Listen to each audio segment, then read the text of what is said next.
Chinese President Xi Jinping addresses the World Economic Forum. What's his message? Hello, I'm Arnold Knight, and this is The Heat.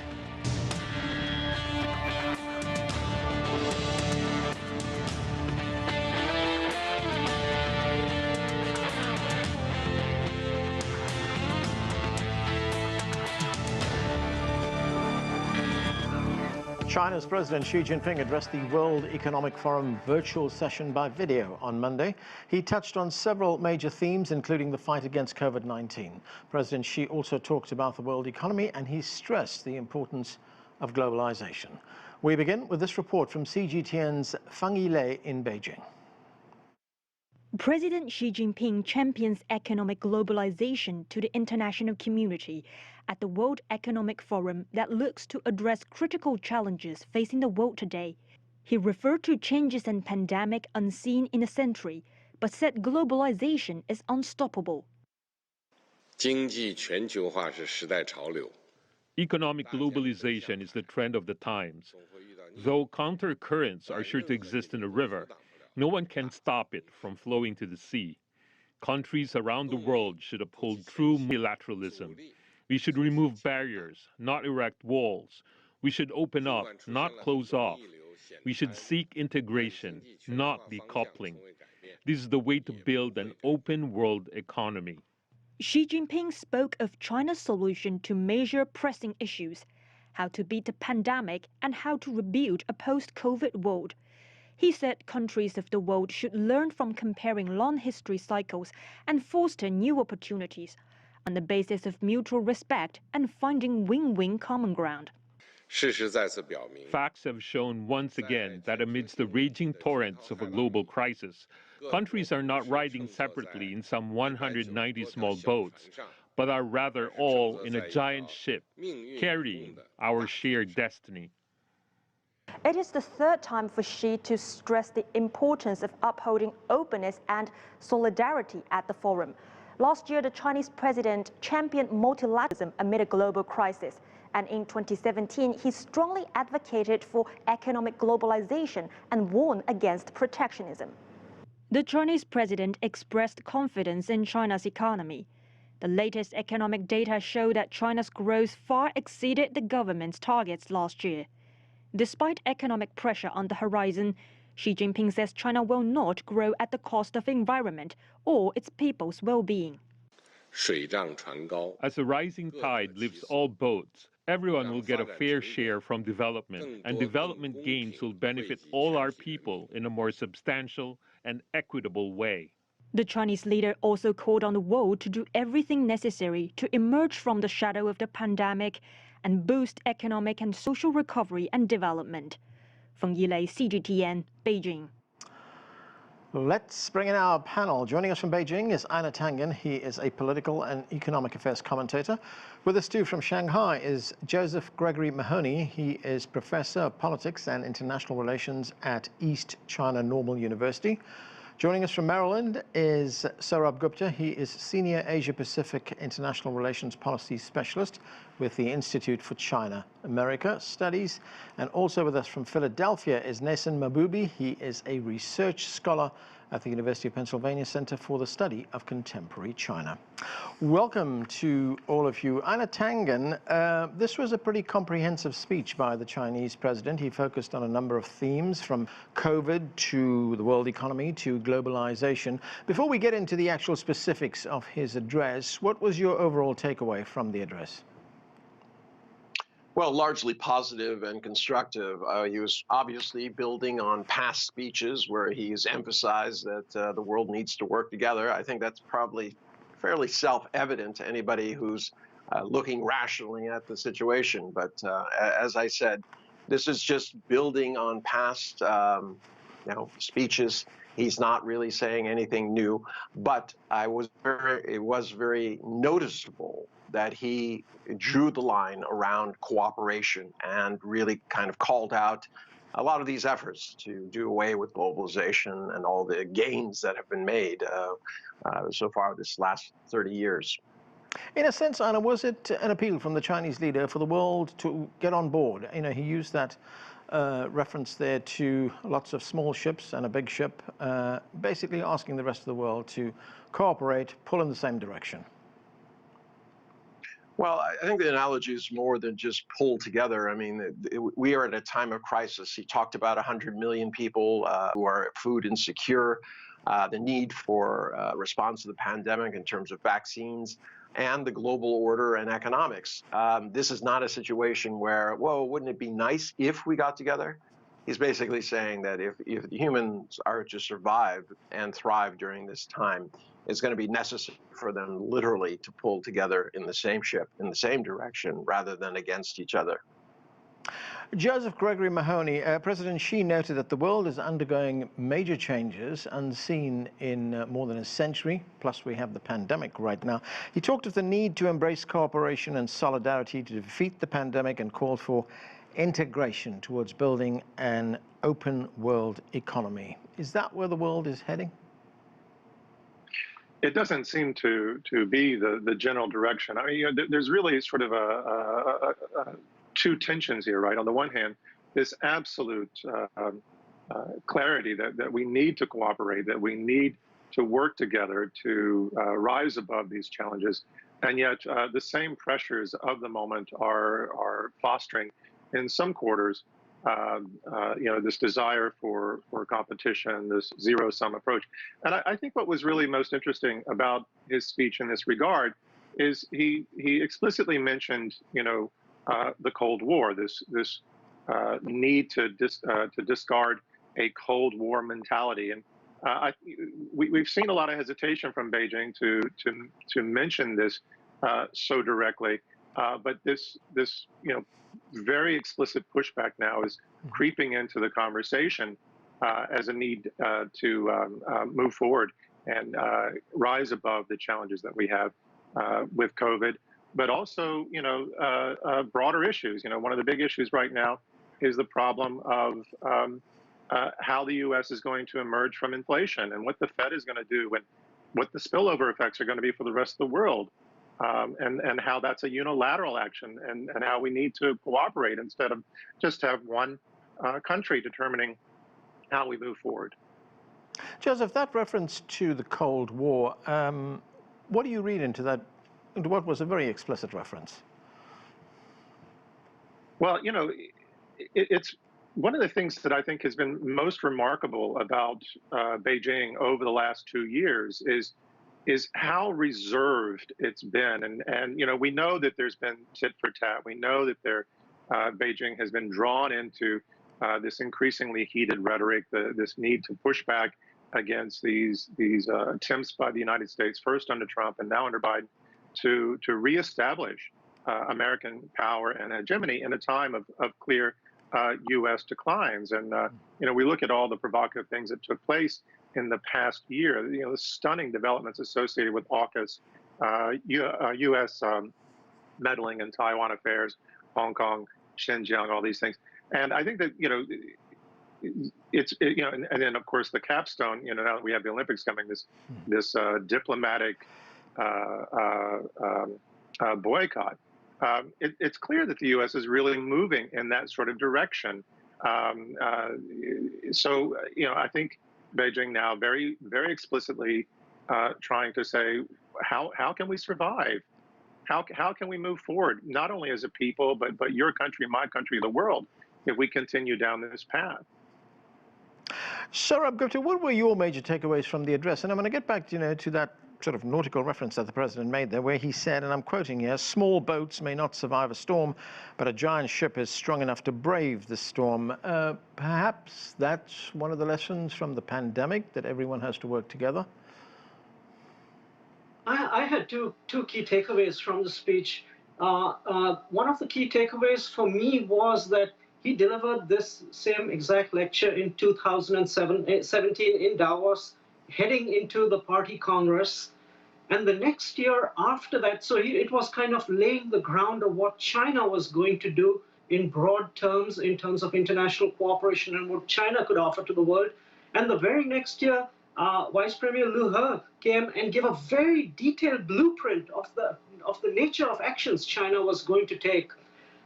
again, this year we see President Xi come and lay out the circumstances in which the world finds itself, what China will bring to the table, and hopefully next year, I hope Vice Premier Liu He will be there to give a very detailed commentary on all the various details. The other point which I took away from this speech was the more somber tone. You know, when President Xi spoke in 2017, he quoted Dickens and he talked about the best of times and the worst of times. And yes, that was at the time when the trade wars hadn't started, but the cloud of protectionism hovered over.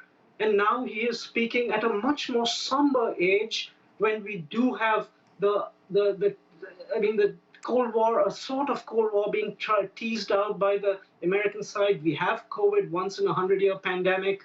And I saw a somber tone out there asking that we need to cooperate. It is essential, it is imperative, and this is what China can also bring to the table. So that is where I like to frame this speech in context of his 2017 speech, and I thought it was an important way to evaluate it.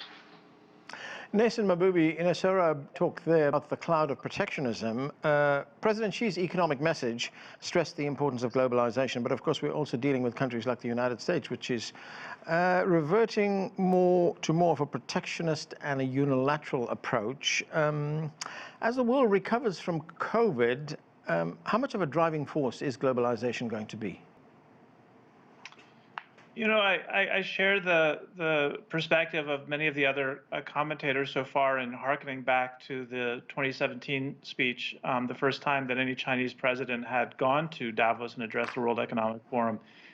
To me, what I think is particularly notable is that happened at a time where the then Trump administration was moving the United States in a much more protectionist direction. And I'm actually not sure that the Biden administration is still doing that. I think there are a lot of ways in which the Biden administration is re-engaging with the world, re-engaging with multilateral institutions, moving away from some of the protectionist trends of the Trump administration. And given that, what's interesting to me is the way in which the President Xi Jinping speech is now landing in a different environment in which you don't have the kind of opening that the Trump administration had afforded for China to take a leading role in terms of globalization.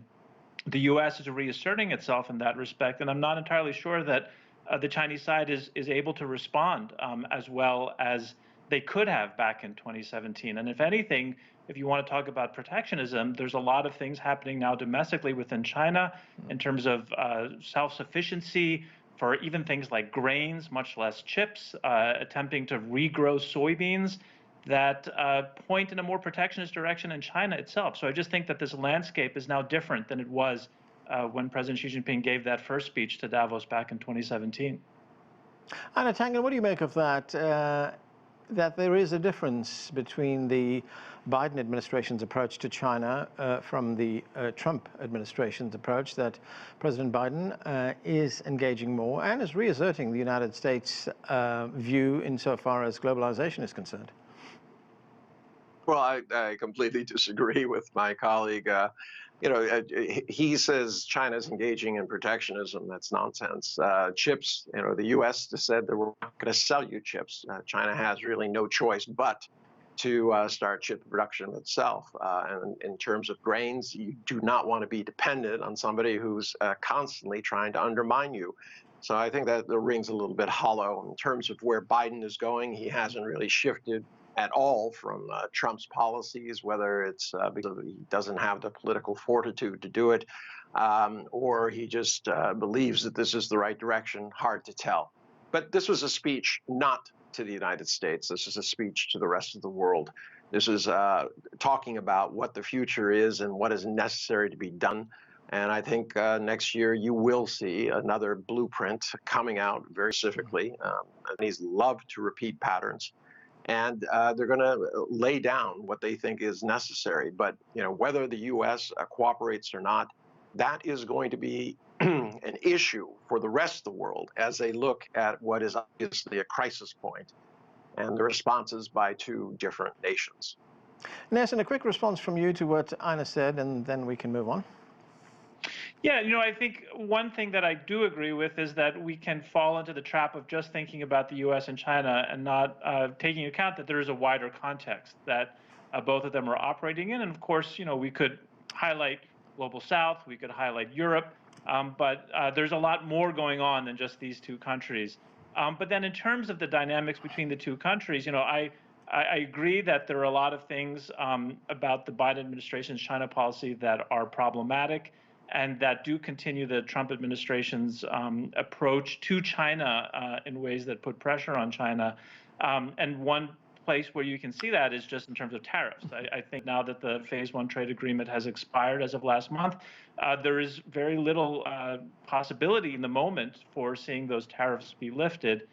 But I do think one needs to take into account some of the things that are happening within China as well, including because of the response to COVID-19 that are moving China in a more inward-looking direction, and that is independent of anything that's happening vis-a-vis the United States. Joseph Gregory Mahoney, President Xi did refer, of course, to protectionism and unilateralism, and he said it doesn't offer any protection to anyone. He also criticized hegemony and bullying. Seems to be an indication there that China is not going to tolerate any efforts to contain it. Yeah, that's the case.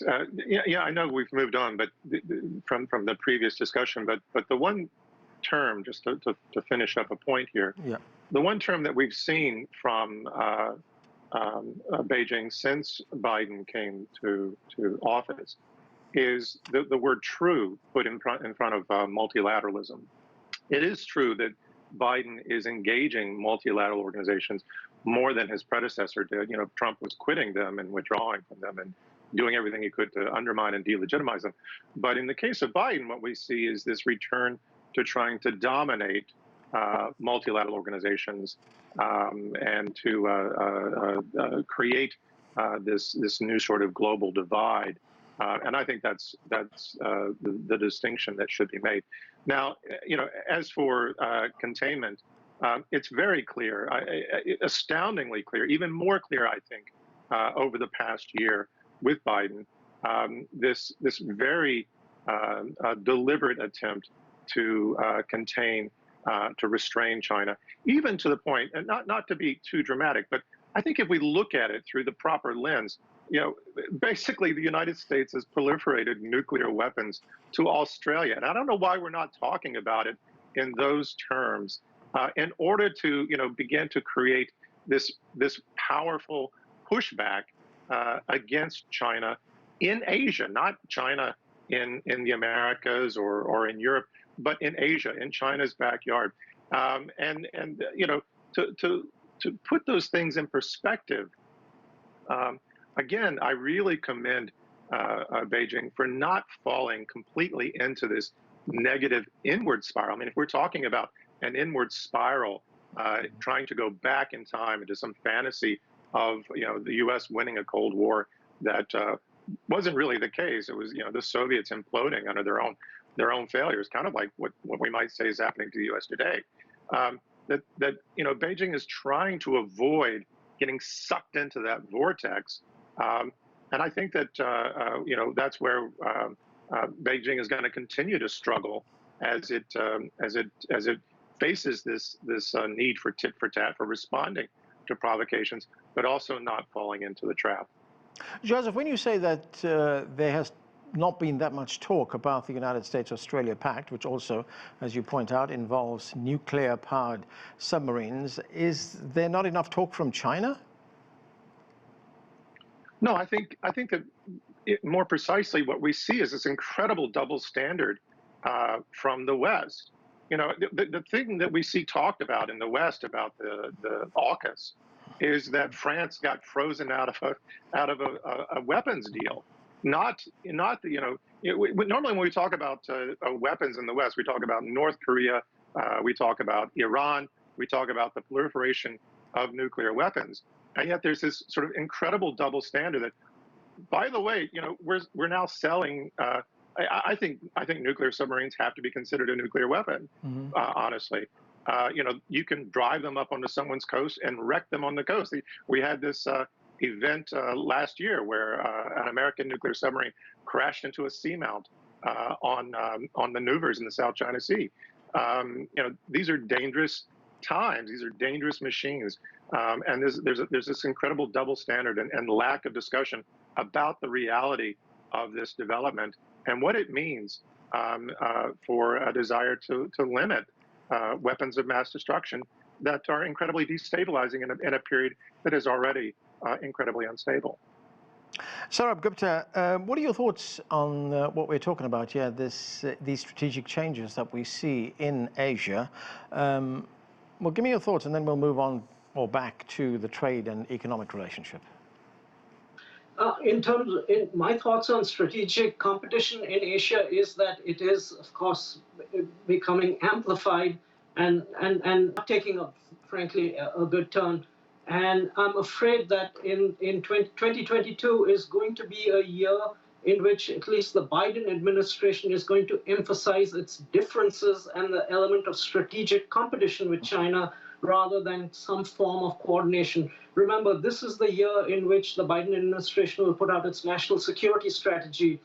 The China point person is effectively the national security advisor, Jake Sullivan, and frankly, he is the resident new Cold Warrior in the White House, and that's just unfortunately the way it's going to be. What I will say, though, is, and we've seen this in China-US relations when we have had Democratic administrations, the first term administration has typically been hawkish. It's not been able to work out a very clear China strategy. This was Obama, this was Clinton one when we had the big MFN issue and most favored nation issue. We also had the Taiwan Straits crisis in 1996.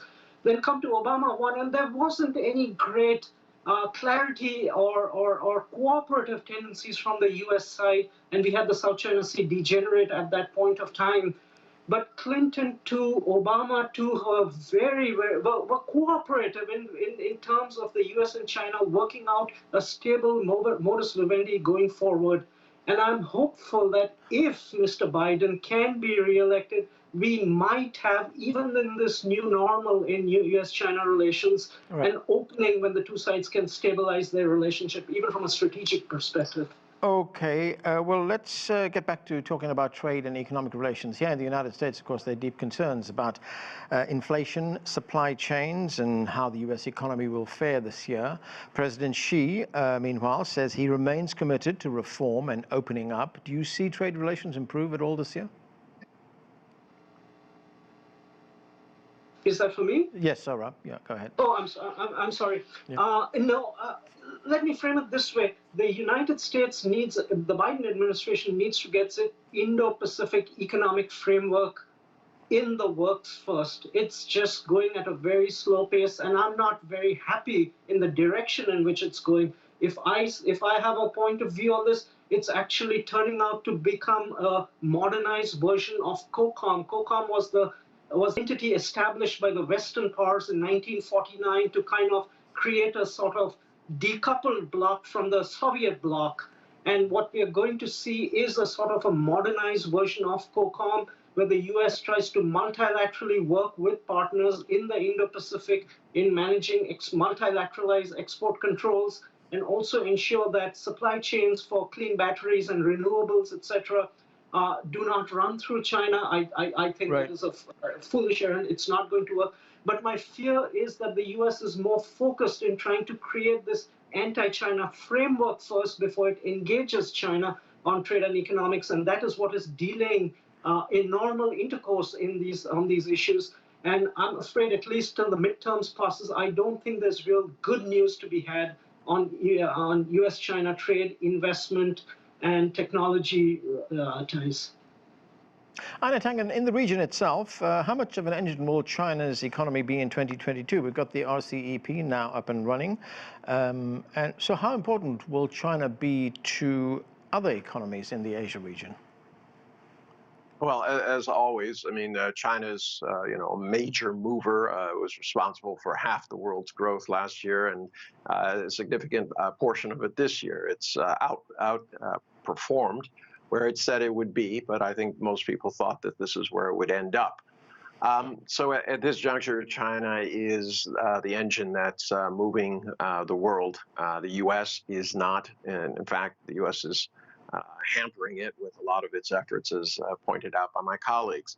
But I would like to reiterate that this was a speech that was not about how to change the countercurrents of the United States. It was a speech to the rest of the world to start noticing that China is trying to move with the flow as the U.S. moves against it. Neysun Mahboubi, one other aspect of the speech I'm going to look at, President Xi also talked about the economy in the context of climate change and that crisis. He again committed to an orderly phasing out of fossil fuels. How do you think that kind of message was heard around the world? Around the world, I can't say as much, but I can certainly say that into the context of the U.S.-China relationship, this is the one area where I think we have all found there to be a commonality of interest and genuine productive dialogue between the two sides.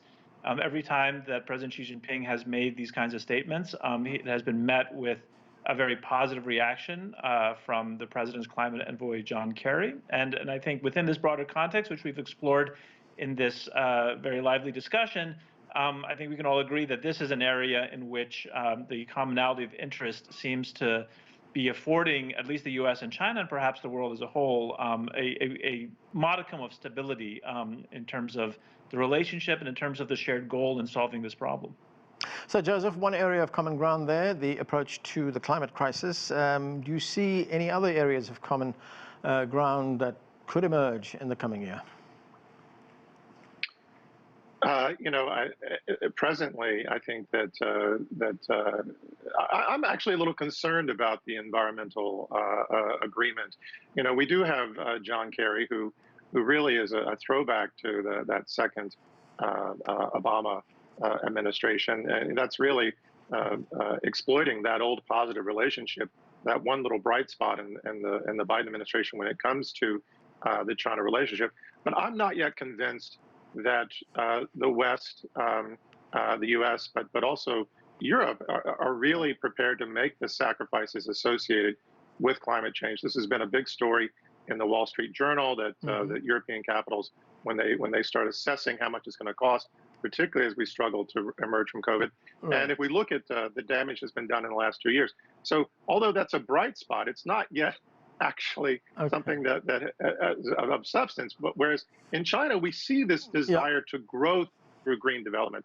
But in terms of other positives, I don't see any right now, except to go back to your question, which is China is the engine of growth. And the rest of Asia is going to have to make a choice whether or not they're going to fall into this Indo-Pacific logic or move forward. Right, and we have to leave it there. We have run out of time. Thanks to all of you for being with us. I'm Anand Naidu. It's been another edition of The Heat. Thanks for watching.